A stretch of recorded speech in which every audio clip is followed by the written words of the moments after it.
各位聽眾，歡迎大家繼續收睇試傳書，繼續有我 Edmond， 有我 Tony， 有我 Kelvin， 去同大家講巴士嘅遊歷咧。好啦，兩位拍檔，我哋今次講乜咧？我哋今次講就係九巴丹尼，就係俗稱大八龍嘅九巴丹尼視巨龍型12米空調巴士。冇錯。咁今次咧，我哋講嗰批咧，就由 XR 到最尾嗰批嘅遊歷嘅，咁就會順序咁噏嘅。係啦，咁咧，記唔記得我哋上幾集咧就講過有架大白龍係特建過海嘅170啊？記唔記得啊？係啊，之前有講過。冇錯，咁嗰架咧都會一陣講嘅。咁我哋會一次過講晒XR 牌開始到尾嘅，即係嘅巴士嘅遊歷啦，同埋送別咁樣嘅。咁就請大家去細心欣賞。係喎 Tony 啊，因為我哋之前咧都坐到一架 XR 牌嘅大白龍喎。係啊，係嗰條好似係最尾一下喎。係嗰日就係復活節假期星期六。冇錯，冇錯。嗰日咧得嘅。嗰日咧就喺復活節假期嘅星期六咧，就坐咗架係 HR9979行47X 嘅。係。就嗰日啱啱好咧，我教會啱啱完咗活動啊嘛。係。於是咧，我就喺華富村嗰度坐970啦，就去西上收費廣場。係。跟住就轉930。坐930之後咧，跟住就去到葵涌嗰度咧，再轉47X 入去嗰個葵盛中嗰度村。咁博嗰架係 HR 牌啦。本來諗住咧就唔係博嗰架係9979嘅，係第二架 HR 牌嘅。907啊嘛，我記得好似係咪啊？應該我唔係太記得啦。因為好似係有907都有行41叉嘅，我記得。點知咧嗰日好意外，博到架 HR9979啦，係行47X。於是我見到佢影相啦，一齊影住留念。其實嗰時我都唔知嗰架車係尾一嚟嘅。影完個相，其實架車係未到期嘅嗰日就。係啊。我都補充翻呢樣嘢。係，我就坐佢咧，我就喺葵盛中嗰個總站坐佢行47X就去到長石村啦。架車表現點啊？架車表現好 OK， 好暢順。咪好。行城門隧道公路咧，真係好穩，真係好爽。係好，真係好穩定啦，又快咯。係啦，咁我想講呢架車咧，以前就係元朗屯門廠嗰邊嘅，咁亦都喺屯門廠嗰陣試過係以上水廠車嘅身份行278叉。咁佢亦都有一段時間亦都係行627，即係去東九龍去屯門市中心嗰條。據聞話架車係個表現係幾好，係就好似話係冷氣冇咁好，但係相信你嗰次應該啲冷氣點啊？嗰次啲冷氣記唔記得架車嘅冷氣點啊？架車冷氣麻麻地咯。係啦，咁呢個都係架車特點，但係力水係。不過咧，我就唔係太記得啦。我記得就感覺上好似麻麻地。係啊，呢架冷氣麻麻地係啱嘅，因為我記得呢架係有網上有行家評價。當時架車嘅冷氣唔係咁好，所以令到我咧冇乜咁好印象記住佢架車。咁都係嘅，咁其實架車就係有表現，但係冷氣就好麻麻地。唔係，因為可能車齡高，加上點啊？係都係，但其實好都有唔少嘅大白龍咧，冷氣就麻麻地嘅。呢個都係事實嚟嘅，即係你都冇講錯嘅，Tony。好啦 ，XR 牌呢架咧，其實你坐過我就應該係最後一日，因為佢唔知點解有一啲 XR 牌咧係早咗除牌嘅，我都唔知點解啊。係啊，好啦，咁嗰個 XR 牌咧，跟住落嚟就一堆嘅 XS、HT 牌啦，大家要留心啦。好啦，我哋頭先都講過啦，就咁喺阿 Tony 坐完架477之後2日咧，咁就有架大白龍就唔知點解做170嘅，咁嗰集我哋上幾集都分享過嘅，就係嗰部 HS2242。咁其實都有下集嘅，即係唔係講170嘅下集，係講佢之後遊歷嘅下集，咁慢慢講。好啦，架車行170之後咧，休息啦，休息咗一日，之後就行853叉。咁嗰日我冇坐，不過我喺2月嗰陣就坐過佢行853叉。咁講咗8叉，個8叉都經 Kevin 你嘅地頭啦。係啊，8叉係一條由馬鞍山市中心去紅磡碼頭嘅巴士線。係啦，佢係由8C 改良而嚟啦。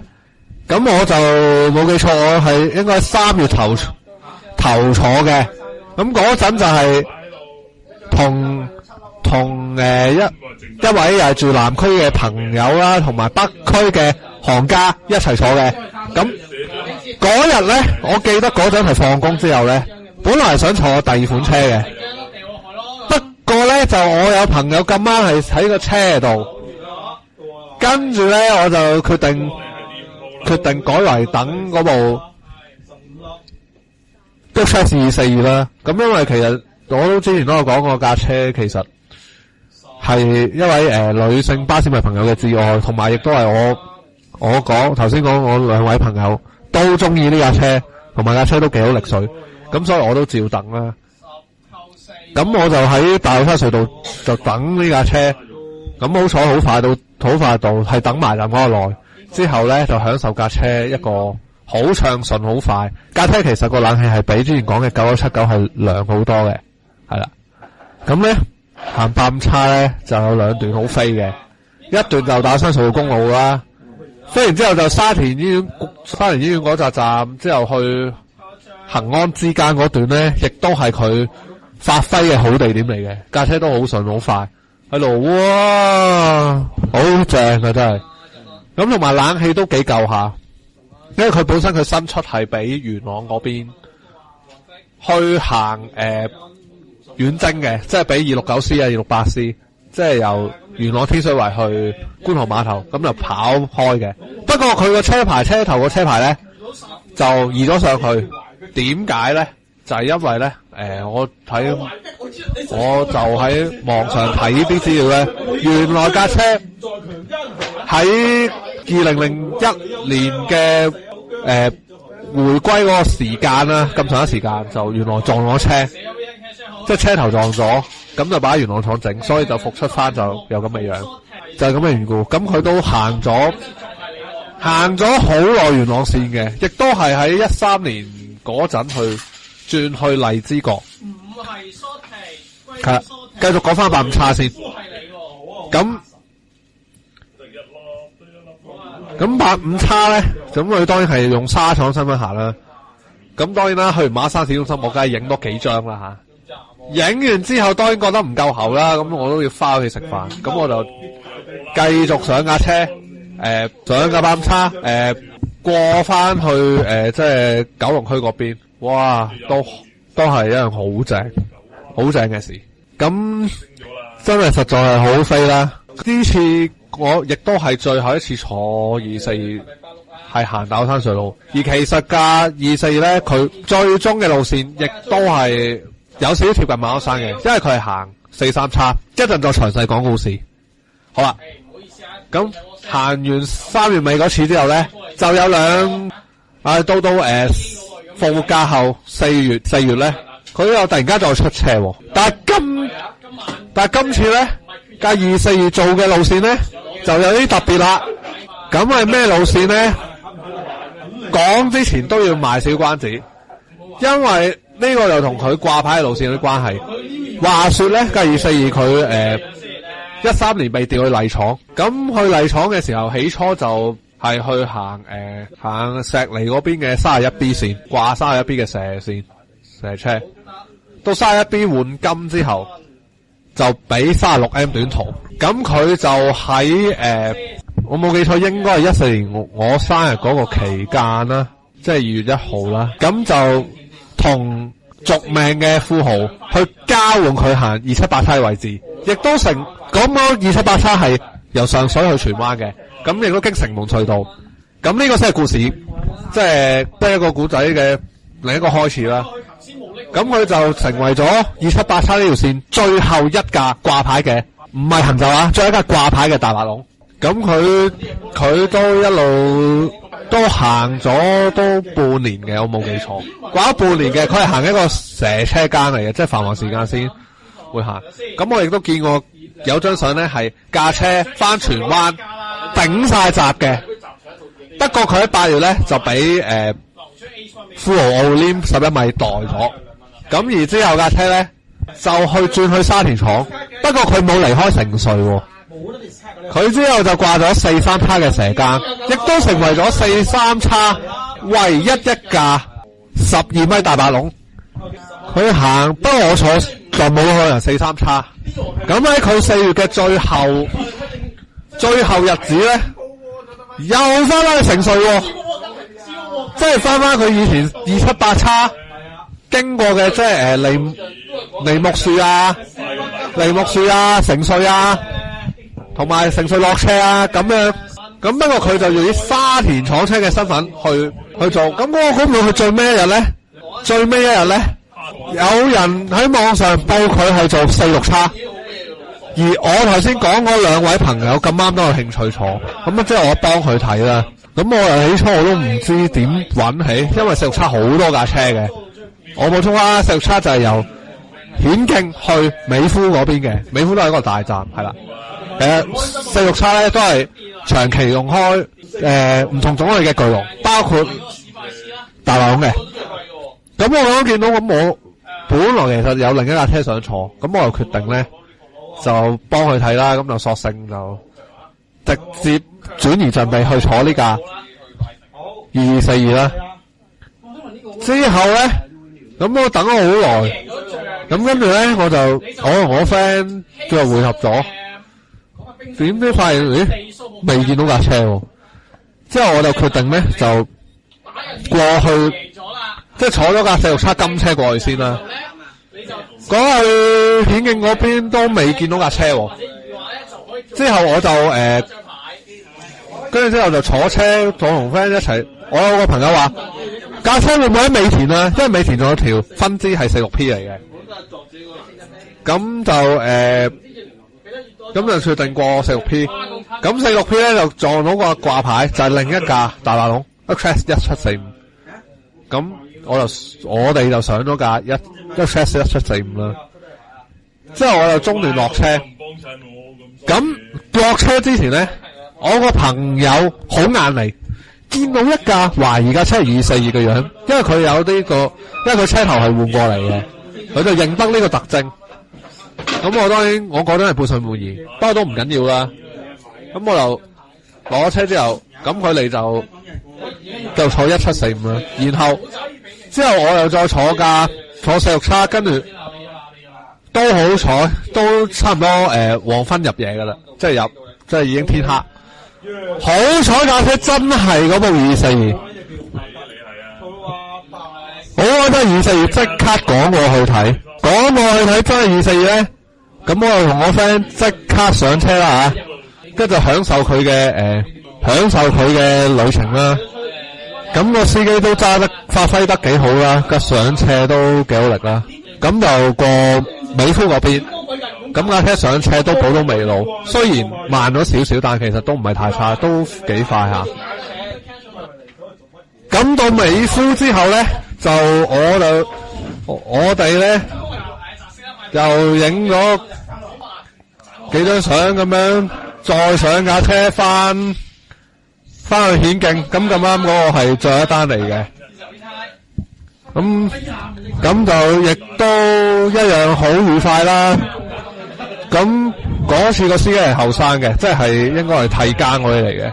咁都發揮架車發揮得好好啦。咁喺行城隧嗰陣咧，就即係都好力好去下嘅。呢個就係4月2號嘅車號啦。咁嗰幾日之後睇4月3、4月4呢兩日咧，架車就喺廠度唞暑。咁補充一樣嘢，架車就4月6號到期嘅。咁就咁我自己咧見到咁樣嘅情況，我自己都有少少焦急，因為我都驚架車可能好似之前有啲車咁提早退。到4月5號啦，4月5號咁係一個平日嘅日子啦。咁咧我就都有上網睇下啲即係特件版咁樣，咁就睇到咧有部架車，原來有冧裝行46叉喎。不過就即係都係一個繁忙時間嘅班次。咁我就通知咗之前同我一齊坐46叉 8X 嘅朋友啦，即係嗰兩位朋友啦，一齊去坐。咁喺晏晝坐啦。咁起初我都唔係，即係嗰日咧，其實咧咁啱亦都有屯門廠嘅大白龍係最後一日服務。咁我中間自己就走咗去坐第二架 Express， 不過屯門廠嘅大白龍就會遲啲先講嘅，即係唔會喺依家呢集講嘅。呢集會講市區啊、沙田啊、大埔上水嘅先嘅，屯門嘅之後先一次我講。講翻正題，咁咧我自己坐緊嗰部屯廠大白龍嗰陣咧，亦都當然不斷收消息啦。咁我嗰位朋友亦都過咗去美孚嗰邊睇下架車幾點翻咁樣，我自己亦都督 ETA 睇，係啦，因為嗰日都唔止一架大白龍行46叉嘅，咁所以都要好即係都要小心咁睇啦。後尾就我坐完嗰部屯門廠大白龍之後，即刻坐翻60叉過美孚嗰邊等，咁冇坐冇幾耐就架車都到，之後我就再影相，跟住咧就我哋梗係如常上車啦。上完車之後咧，我亦都通知咗多一位朋友。不過我嗰位朋友咧就好似有少少唔頂唔掉，咁見到佢喺葵芳站，我即刻就我老 friend 即刻入佢手，我上車咁樣，咁就上車。咁呢轉咧，呢轉即係呢轉之後咧。咁雖然第二個司機啦，但個司機都發揮得好好，咁同都發揮得好好，一樣咁快嘅，即係行城隧嗰陣上車，亦都係好力。可能因為嗰單係收工單，司機都知道我哋玩巴士，咁就喺即係臨開之前都有同我哋吹水幾句咁樣嘅，係啦。咁架車表現都係一如既往一樣，即係喺平路行城隧表現都一樣咁出色嘅。咁落到斜，跟住翻大圍，翻到大圍之後咧，我亦都有另外即係長期同我一齊度開車嘅，即係另一堆朋友都一齊上車，真係我嗰兩批朋友一齊啊，一齊匯聚喺同一架車嗰度，匯集喺同一架車度，其實都好開心，因為大家都係同一目標去邁進。翻到去顯徑咧，就架車就收工插牌，咁嗰陣我亦都咧，即係順便個站頭睇啦。原來站頭睇一睇咧，後尾都知道架車原來咧就都不用入油，係啦。不過係咪尾日咧？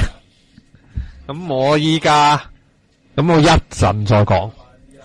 咁睇到不用入油，同埋都知道架車係唔係拍總廠嘅，係拍火炭嗰邊。因為火炭佢有個廠係揸泊車，就冇入油洗車設備。咁同埋亦都司機都有通水同我哋講話，即係到期嗰日啦，即係4月6號啦，都未必出啦。咁我哋起初都諗住佢未必出。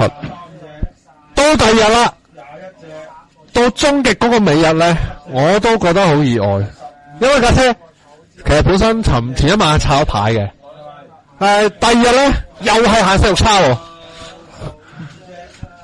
咁又係行46叉，不過今次行咧就行第二條街，即係同前一日嘅同埋再之前禮拜六嗰個間都唔同，咁呢幾日即係呢4月嘅最後嗰個出車全部俾晒46叉，咁亦都總結晒2242，佢喺泥廠同沙廠嘅即係行嘅路段，咁啊譬如喺36M 啦，咁佢行晒梨木樹嗰葵芳啊、梨木樹啊嗰邊，咁278叉咧就再延長啲，就係行成瑞啦，同埋成瑞落車，即係同一個路段係啦。43叉亦都係行成瑞，即係一個好延續。咁當然啦，如果架車可以跳去其他路線就最理想。不過今次咧，即係喺46叉都唔錯啦，係啦。亦今次佢行嘅更咧，就係第二個更。咁當我知道嗰更咧，原來咧，我喺咁啊，知道嗰間咧就上去，咁啊，我就嗰日就喺屋企出門口啦，晏晝，跟住之後就直接過葵芳嗰邊，等架242嚟，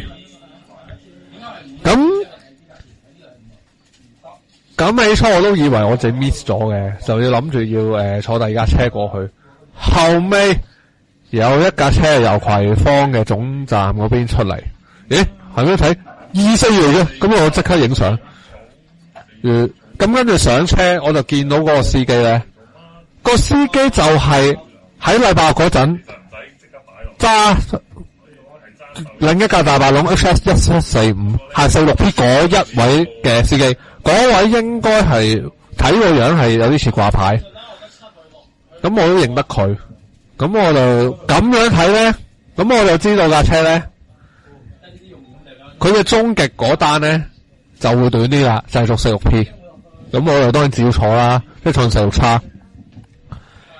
咁當然啦，呢段嘅46叉咧就相對地係會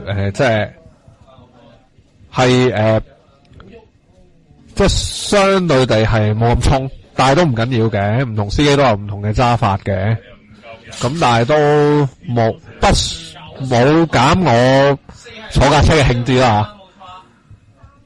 後尾咧，即係到臨顯徑再早啲嗰一個站咧，我就即刻落車，咁就再影多架車啲即係為佢拍照留念啦。因為知道架車要做46P，咁我自然就要諗辦法去早啲落車。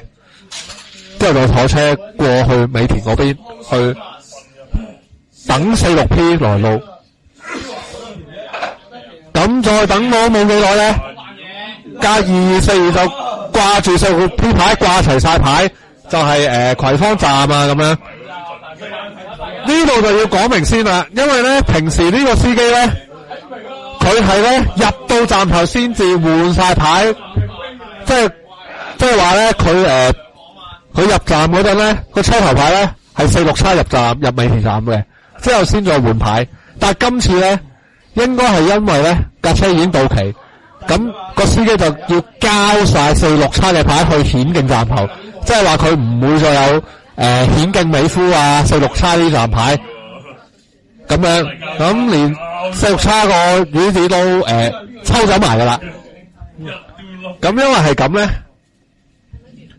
咁就知道佢肯定係最後一程啦。因為平時個司機咧，即係當然入去咁冇問題。之後見到佢再入站，入站嘅時候我都影咗相。影完相之後，我亦都再靜候佢喺5點搭10開車。中間咧，我亦都WhatsApp 我嘅朋友咁樣話架車嗱做46P，咁就1750開咁樣。不過我就最終就喺葵芳落車。咁啊點解咧？因為我嗰日亦都咁啱，又係新巴巨型男人投入服務嘅日子嚟嘅。咁我同時因為要翻小亦都要翻港島區嘅。咁所以我就去到葵芳站，因為其實佢行嘅路段大部分都同46叉幾乎係一樣。咁我又亦都要早翻，咁就坐鐵翻去，咁所以我就喺葵芳站落咗車，然後再過對面，再影佢嘅即係最後一張。後尾我嘅朋友就過咗美田站去等。不過咧，原來我坐嘅單係終極一單嚟嘅。咁翻到去美田咧，我個 friend 就 Facebook 嗰度睇話拆咗牌啦。跟住我問佢喂，可唔可以俾咗相我睇？咁我睇，咦，拆咗中間牌啦。原來咧架車喺7點鐘翻去就拆牌，佢係做4篇嗰個更淨做一單嘅啫，即係淨到一轉嘅啫。咁翻去就拆牌啦，即係話架車嘅服務咁就終結啦。咁都當然啦，架車最後一程之後就梗係不用入油啦，架車就咁樣就一齊咁退啦。好啦，咁就亦都將時間交翻去 Tony 講下一部好特別車牌嘅車8964啊，好唔好啊？講下你呢架車嘅遊歷好唔好啊？嗱，嗰日咧，我就啱啱喺大陸翻落嚟啦，就坐火車去到上水站嘅車，然之後行到上水廣場嗰個巴士總站咧，我就咁想送俾嗰架3AD 嘅個車牌號碼，嗰架車咧，我就去雖然咧我就對呢架車嚟講咧印象就唔係咁深刻啦，但係咧我就係嗰款就係嘅丹尼士巨龍嘅愛好者啦。咁住坐去咧嚟到係又行 278S 咧嚟到個表現係點樣啦？同埋呢個以前掛牌嚟噶，補充翻去送別啦。我嗰日咧就坐喺車頭咧，一直都坐去行下啦，同埋行高速嗰邊又唔差啦。但係嗰日嚟不過喺冷氣嚟講咧，都仲過得去。係，我就喺上水坐 278S 就坐去，就係由上水就坐去荃灣如心廣場總站嘅。我坐啦，就喺上水廣場上車之前影相啦，跟住去到荃灣落車去影相嚟留念啦。嗰係星期5晚嚟嘅，係。跟住到第二日星期6咧，我又入去上水啦。入到上水嗰個廣場巴士總站，咦，又見到 HS8964 行 278X。哇，你真係好有緣喎，真係呢架車。係啊。不過睇見咧8964呢個字咧就好敏感，令我想起民運車。係，呢個係事實嚟嘅。係啊。都有啲人聽過啲巴士迷咧，又叫做民運車、民運龍啦。係，咁民運龍我都係第一次聽。不過呢架車我都試過，即係好應景嘅。有人就係咁講嘅，黑色 HS 嘅諧音，黑色8964。不過呢個就假嘅咁樣啦吓。總之就係啦。咁呢度又唔係講政治立場嘅嘢。係咯。咁佢話，不過呢架車咧，你都好彩，你都坐中。佢嘅最後一程就俾咗73X，同埋佢係4月尾早退嘅，早咗1個禮拜退嘅呢架車。佢就之後就俾人拉翻沙田廠去封車拆車牌啦。咁我又最尾都好似都冇坐，就只係影過啫，即係唔記得冇坐去。因為有都印象未必深。好啦，跟住咧講呢架車咧。咁就再講下咧，喺5月頭嗰陣有一架另一架更加特別嘅大白龍。呢部車牌 HS9068，你知唔知呢架車有乜特別啊？呢部 HS9068，知喎，有咩特別咧？呢架車咧新出牌係九龍灣廠，就好，而之後就好快入咗去元朗嗰邊。再之後就掛278叉，咁我喺08年咧就做咗一個特別線嘅終極尾班車，知唔知呢條終極路線啊？第一個貼士嚟，條線本身就唔係好多客嘅呢條線就。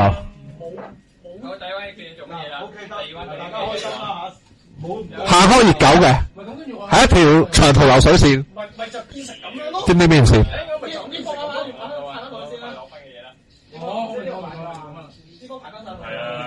係08年嘅，08年尾取消呢條線。70號線，冇錯，就係70號線。呢架車咧就嗰日本身係行緊278叉，不過因為70號送別嘅人太多，我都係其中一個。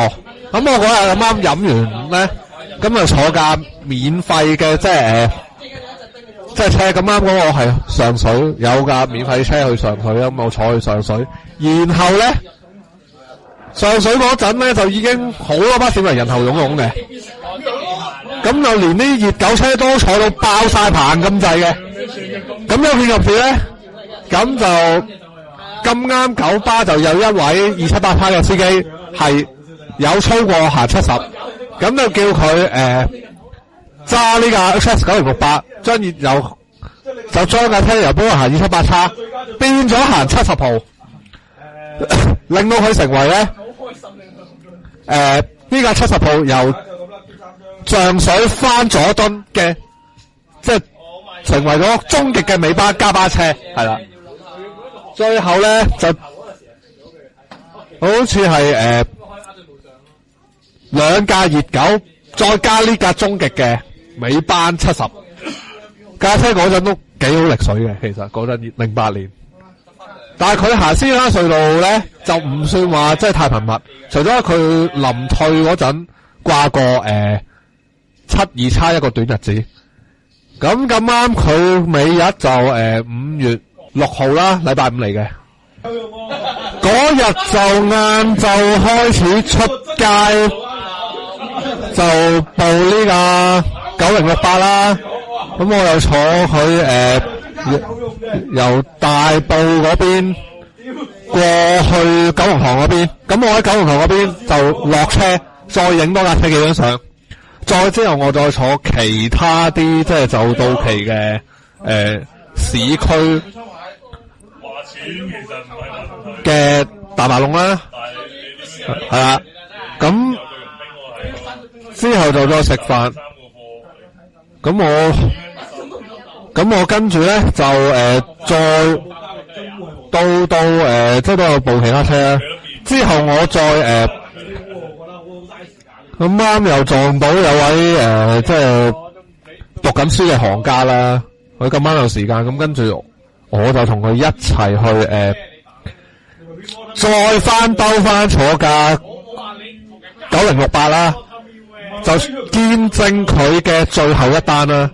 咁我當然我就 check 咗個 ETA， 然後再坐車過旺角嗰邊，咁啊再去朗豪坊 hea 一陣啊，去下洗手間啊，之後就過新填地街嗰度等架車到站，然後咧就我哋上架車。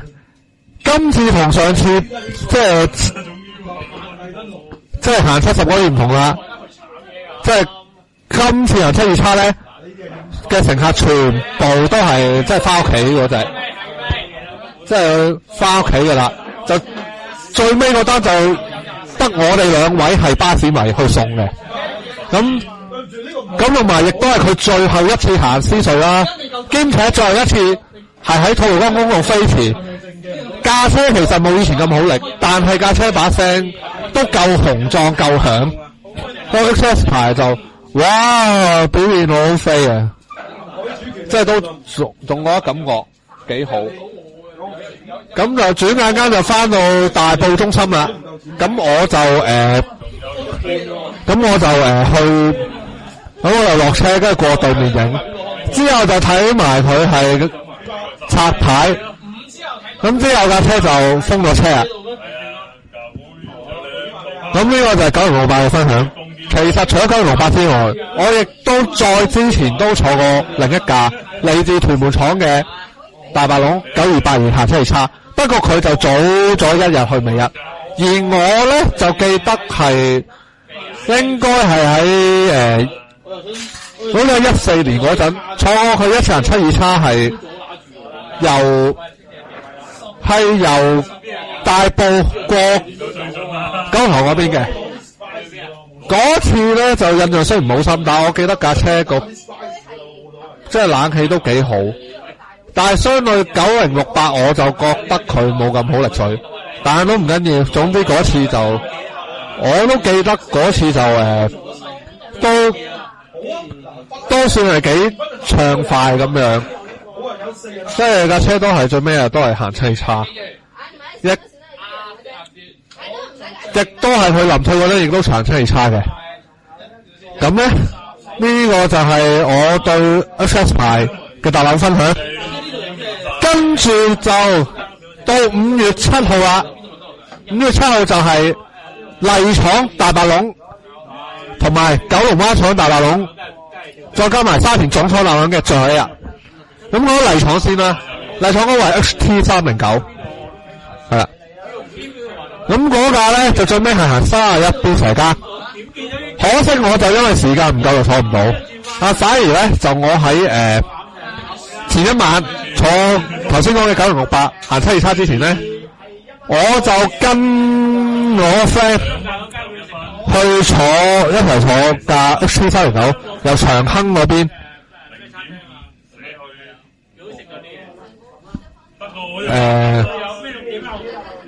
長坑嗰邊翻過去觀塘嗰邊嘅，咁架車都好似都幾好食水。咁其實4月叉嗰一間咧，聽聞係有啲 P 間嚟嘅。咁佢收廠咧就係拍荔枝角總廠嘅，唔係收青衣嘅，即係佢係藍田抄牌收嘅。咁我如果冇記錯，我都好似有坐架車過即係由九龍灣嗰邊過青衣嘅，如果冇記錯，係啦。咁架車就都表現都幾好啦。係啦，咁架車其實咧又喺九龍灣廠出過牌，亦都長行青衣嗰邊，亦都遠征過278叉咁樣。咁雖然唔能夠喺尾日，但係都算對嚟講喺麗廠嘅大白龍嘅送別都句號都算係幾好啦，係啦。咁到呢度咧，我今次玩一個中段插播啦，因為咧我就啱啱就有位巴士迷嘅朋友，咁亦都係一把新聲音啦。咁我就同佢即係佢被加入，佢被 add 落巴士傳說嘅群組啦。咁佢原來有見證麗廠終極大白龍嘅行31B嘅尾單嘅。咁我介紹咗佢先啦。咁佢姓何，叫英文名係叫 Tony 嘅 ，Tony 介紹下自己先啦。係 ，Hello， 大家好，我叫 Tony Ho， 我本身就係一位住喺北葵涌嘅班迷嚟嘅，年資大約都有大約14年左右啦。我都玩咗20幾年嘅，其實我細個玩巴士係。20幾年我冇咁耐。我玩咗20幾年，因為我由出世4歲到玩。咁今次咧就想聽你分享下，聽講你都見證到架車最後一日嗰個最終章，不如你分享下架車啊。好，冇問題啊。嗱，首先我自己本身咧就係住喺北葵涌啦，我自己係一個麗廠或者青衣廠地頭嘅子民嚟嘅。係，所以換言之，我對啲麗廠車啊、青衣廠車都係比較熟悉啲嘅。係。講翻嗰次應該就係喺5月7號嚟嘅。7號係啦，冇錯。當日咧，朝頭早我就收到風，就知道咦，原來最後一架大白龍真係喺麗廠啊，架 HT309 行31B 蛇車嚟嘅。係啊，佢係好似係搭正或搭正，唔記得搭正或搭半咁樣喺兩邊嘅對家總站開嘅。總之係好工整嘅嗰個時間。係啊，我都好記得當日，我諗佢起碼都有20零30位行家去 farewell 啦。係啊，不過聽講話好塞車嗰陣。塞車係真嘅，不過咁啱我當日我就見到某一位同區，不過都叫退隱咗嘅行家，即係咁啱見到佢，咪同佢一齊坐咗一個單出去咁樣咯。係，咁架車表現點咧？架車表現，不過我都知道呢批3AD其實喺上山方面點都係雞啲嘅，點都係爭啲噶啦。例如喺嘉泉上華園村嗰條青山公路上路嘅暗斜，一般 keep 都係 keep 住喺30公里左右嘅速度。哦，係啊，佢哋嗰啲都係強喺公路，弱在上斜咁樣嘅呢啲大白龍。咁呢架都好有紀念性，因為佢係代表咗麗廠最後終極，除咗係款式嘅最後之外，亦都係全個麗廠最後一架高地台嘅12米雙層巴士，成個內廠仲有一架。即係而講開呢一批3AD 咧，即係我都問過唔少相關嘅車長，即係佢哋俾嘅意見都係耍手領多過耍手領頭啊！係咪呢個真係㗎？係啊，耍手領頭係咪啊？睇要揸呢架車。不過有啲人覺得佢腳掣好舒服就真，但事實上有唔少係喺上車就真係爭啲，係有一架半架就可能喺天水圍出嗰啲就會有一啲突出嘅表現啦。好似我之前講嗰架 XS2242 嗰架就真係幾正下，即係一架半架咯，講緊係正嘅就。始終喺屯門廠或者元朗廠嘅車，我都係中意佢哋多過我哋自己麗廠啲車嘅。都係㗎。不過其實你哋嗰邊其實都有一架係一生都喺麗廠嘅，嗰架就係 HN7169。可惜架車係臨退之前都好似話虧咗，同埋係最後一日出車就係喺2015年舊年元旦之後就一路冇再出車，流廠封車，最尾都係俾佢42C。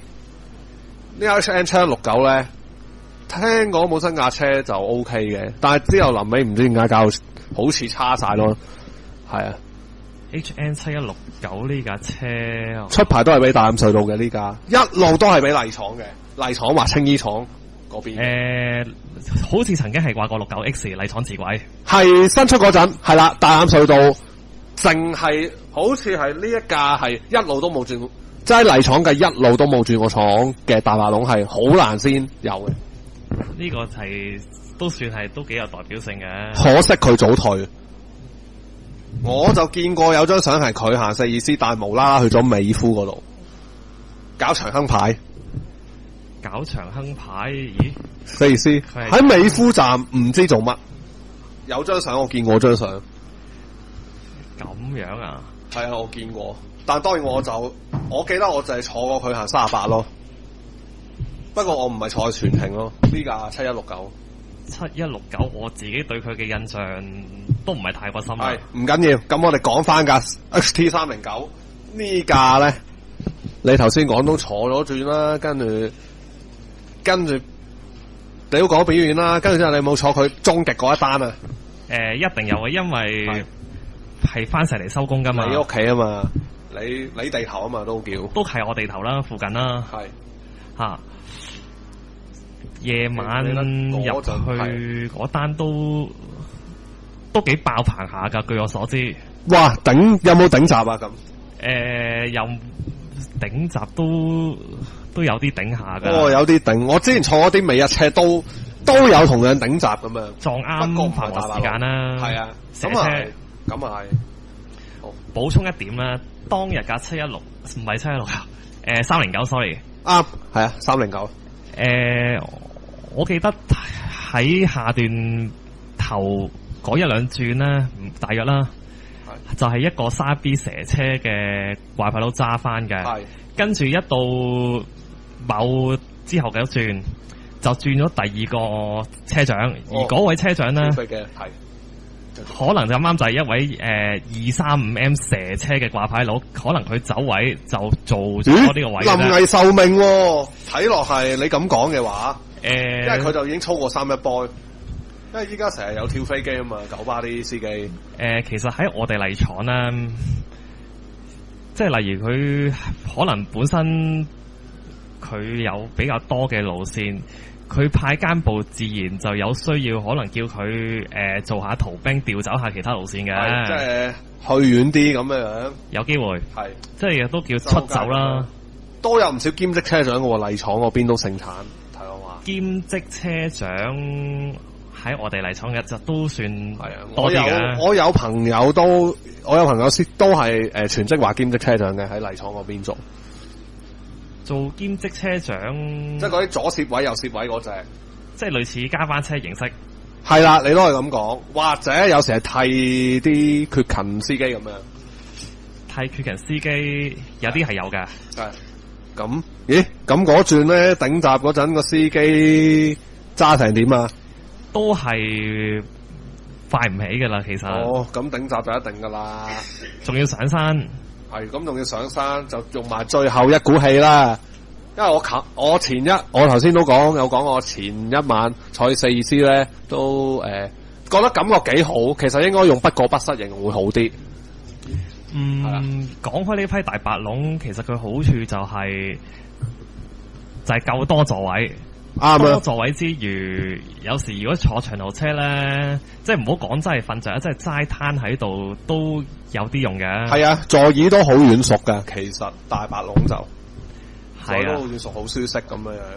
咁同埋我自己作為單人士嘅 fans，中意巨龍嗰種引擎聲。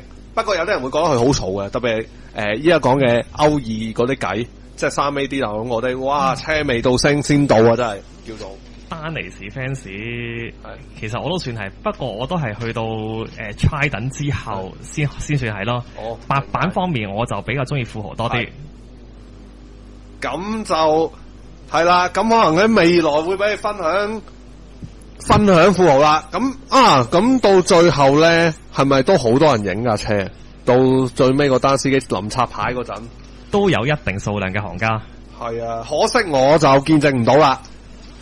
我淨係見到相咯，見到相就見都唔少人影咁樣喺石籬嗰邊拆晒牌咁樣收。係咯，又會咁好彩行正我附近嘅地頭。係啊，即係雖然個時間好可惜，我就坐唔到啦，坐唔中，我就坐咗其他廠嘅大白龍啦。即係我變咗坐其他廠大白龍啦，即係一個人幫人夠分幾個身咁樣。係啦，其他廠坐邊架？咁喺之後都會講到，就係喺九龍灣廠、沙田廠冇沙田廠冇，九龍灣廠主要係九龍灣廠，係啦。咁你仲有冇補充？我冇乜補充啦。好啦，咁就多謝 Tony。咁就一陣我哋再分享咧，其他即係喺九龍灣廠嘅大白龍嘅送別，仲有再之後亦都會有沙田廠兩架終極嘅送別。好，咁繼續講翻5月7號嗰日啦，嗰日我就主力坐九龍灣廠嘅大白龍，咁又佢先咧就坐架 HS 9875，其實有幾架套期嘅，我舉翻就係 HS 9874、9875。咁有唔同嘅地方就係9874佢行兩隻1，即係11。9875就行冇咗個1，就係1號。佢嗰間仲要係硬開嘅。咁我就坐9875先啦。咁我就坐知道或者人1號，咁我就咁啱有時間，亦都我哋喺我哋自己嘅 WhatsApp 群組都有人影到架車喺竹園附近嘅架9875。咁所以咧我都坐幾個站，然後再影完之後，我又再自己依套啦。咁好啦，聽我Tony Kong你都有坐 XS 9870又11，不如你分享下。嗰日咧我就參加個朋友婚禮嘅，諗知去到下晝3、4點啦，突然間收到風啦，咦，今日係九巴大白龍嘅最後一日啦。嗰個就係5月7號嚟，今年5月7號嚟嘅。已經講咗啦頭先。跟住啦，我咧就由港島區搭地鐵過海啦，嚟追嗰架車，跟住追過你HS 啦。嗰時咧，我本來去奧運站想報嗰架31 boy 嘅嗰架 HS 嘅，但後尾咧頭先Tony好講咗嘅。我見過啦，但係見到之後咧，我就影咗，但係呢架車就撕走啦。我就好失望，於是我試下走去佐敦道咧，於是我就喺大角咀坐12號啦，就去佐敦道試下報冇得架11號嘅大白龍，居然俾我等到嗰陣時係啱啱係下晝，唔知係6點搭2到啦。我上到大白龍之後啦，跟住咧跟住問司機就，我俾影相啦。嗰個司機就話你可以快啲影，佢問我點解要影相啦？我就話呢架車今日係尾日。你講緊係9874定邊架？我唔係太記得。定係309啊？唔係309，佢係行11號，應該係309。咪9874咯，9874啊，係啊。9874冇錯係。如果11號係啊，9874。應該嗰時我就係由佐敦道坐到去鑽石山地鐵站啦。係。坐，跟住坐到鑽石山地鐵站啦。咦，哇！見到有部分巴士咪有影相啦，有成，跟住影埋相啦，就走，就好依依不捨咁離開啦。哦，好，咁就仲冇嘢分享啊？關於呢架。呢架車其實我就唔知，好似應該唔係第一次坐啦，應該第二次坐啦。因為之前我都坐過大白龍行11號嘅。都係呢架9874呢架靚嘢嚟嘅，其實佢臨尾到話終極嗰日咧，都經常俾11號嘅司機揸咁滯嘅。哇，咁係啊，司機好中意揸呢啲車。我唔知中唔中意，但總之呢架應該喺嗰批計都好嘢嚟嘅，我相信呢個9874。翻架9875，事實上係冇咁正嘅，係啦。咁呢個咁都好完美啦，因為佢9874、9875， 9874係兩隻柴，9875一個柴，咁樣一咁樣連住打孖，好似孖生兄弟咁嘅車牌咁樣。係啊，車隊編號係啊。係啊，個車牌真係好得意。係啦，好啦，咁就聽完 Tony 嘅分享 ，Tony Kong 嘅分享咧，就再到我繼續分享另一架大白龍嘅九倉大白龍嘅送別啦。醫完好之後，咁其實都有個網友就知道個時間，咁就 WhatsApp 咗成堆車尾一時間俾我，我亦都 WhatsApp 俾個 friend。再之後就食飯醫完好，跟住就坐，咁就我就揀架 HT346，佢就做215叉，咁就嗰單就咁啱係最尾一單嚟嘅，咁就好似係8.7開，係我朋友提供嘅嗰個資料就。咁開個車啦，因為中間開個車啦，咁我就即刻就決定又決定咧，就即刻坐車去土瓜灣嘅歐化嗰邊等架215叉啦，即係個 T346。跟住坐完架車，其實都係一個市區 turn 嚟嘅，咁我轉波轉數都幾低，嗰架 T346。所以我都匪夷所思，點解架車會之後行晒啲長路線？雖然架車就好夠冷氣，好夠凍，即係最大好處就係。不過就嗰架車就力水好一般。不過轉眼間都好快到咗總站。到咗215叉嘅廣田村總站咧，架車就拆牌收工。咁我就做咗佢最後一單嘅乘客。係啦。到咗之後我就決定再坐215叉嘅對頭過翻去九龍機站，再坐翻架 HS987下11。咁架車其實喺嗰幾架裏面咧係力水比較好啲嘅。咁後尾我知道架車原來佢係 C 過去，咁就咁啱就10.9啦。跟住都坐佢去享受晒全程，咁全程都幾暢快下。咁其實11號都係長期都有行大白龍嘅。咁同埋啲舊款嘅12米嘅巨龍都係掛過11號嘅。